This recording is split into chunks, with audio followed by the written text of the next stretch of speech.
Hi friends, welcome back to our channel. இன்றைக்கி நம்ம என்ன ரெசிபி பார்க்க போகிறோம் அப்படின்னா தந்தூரி சிக்கன். தந்தூரி சிக்கன் எப்படி வீட்லேயே ஈஸியாக அதே டைம் நல்ல டேஸ்ட்டாகவும் செய்யலாம். சிக்கன் தந்தூரி செய்ய என்னென்ன பொருள் தேவைங்கிறது பார்த்துக்கலாம்.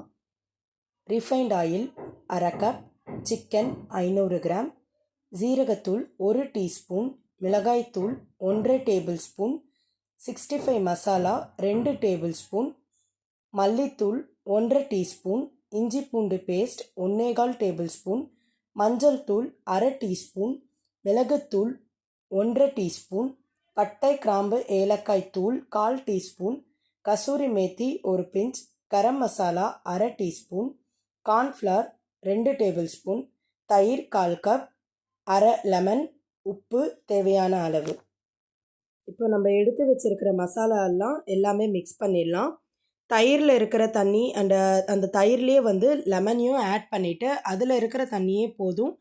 எல்லா மசாலாவும் நம்ம அதிலே மிக்ஸ் பண்ணிவிட்டு வாஷ் பண்ணி வச்சுருந்த சிக்கனும் அதுலேயே நல்லா ஆட் பண்ணிவிட்டு உப்பு கம்மியாக இருந்தது அப்படின்னா உப்பு ஆட் பண்ணிக்கலாம்.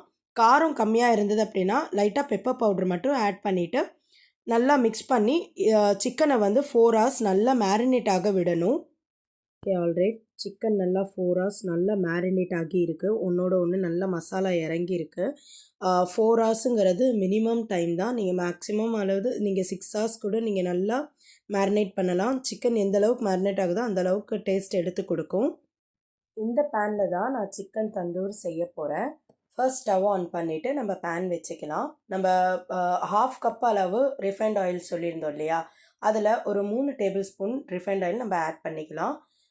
நல்லா பேனில் நல்லா ஸ்ப்ரெட் ஆகிற அளவுக்கு நம்ம ஸ்ப்ரெட் பண்ணி விட்டுடலாம். பேன் நல்லா சூடானதுக்கப்புறமேட்டு சிக்கன் பீசஸ் ஒவ்வொரு பீஸாக நம்ம வைக்கலாம். ஏன்னா அதில் ஆயிலும் கம்மியாக எடுத்துக்கணும். அப்போ தான் அந்த தந்தூரோட ஃப்ளேவர் உங்களுக்கு கொடுக்கும். ஸ்டவ் மீடியம் ஃப்ளேமில் வச்சு நல்லா சிக்கனும் நல்லா உங்களுக்கு குக் ஆகணும். அதே டைமில் அந்த கலருமே உங்களுக்கு சேஞ்ச் ஆகிறது நீங்கள் பார்க்கலாம்.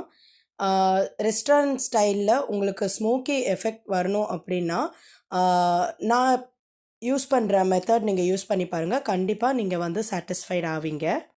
தேங்காவோட மேல் ஓடு இருக்கு இல்லையா, அது நல்லா ஒரு 3 or 4 பீஸாக நம்ம உடச்சி அதை நம்ம நெருப்பில் விட்டு நல்லா அது சார்கோல் கன்சிஸ்டில் ஆயிடணும். அது நம்ம சிக்கன் எடுத்து வச்சுருந்த சிக்கனில் ஒரு பவுல், குட்டி பவுலில் அந்த சார்கோல் எல்லாம் போட்டுட்டு நெய், பட்டர் இல்லைன்னா ஆயில், இது 3ல் எது வேணாலுமே நீங்கள் யூஸ் பண்ணலாம்.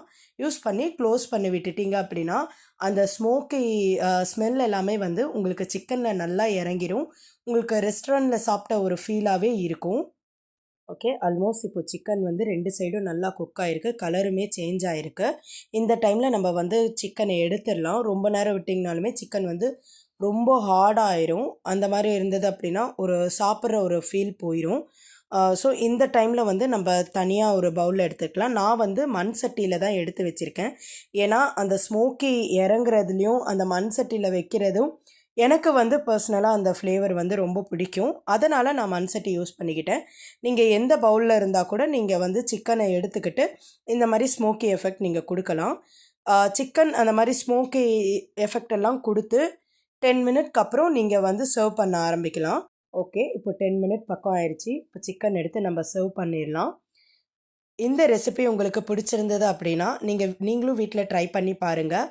ட்ரை பண்ணிவிட்டு எப்படி இருந்ததுங்கிறது எனக்கு கமெண்ட்ஸ் பண்ணுங்கள். இந்த வீடியோ உங்களுக்கு பிடிச்சிருந்தது அப்படின்னா லைக் பண்ணுங்கள், ஷேர் பண்ணுங்கள், சப்ஸ்கிரைப் பண்ணுங்கள். நெக்ஸ்ட் ஒரு ரெசிபியோடு நான் உங்களை மீட் பண்ணுறேன். பாய்.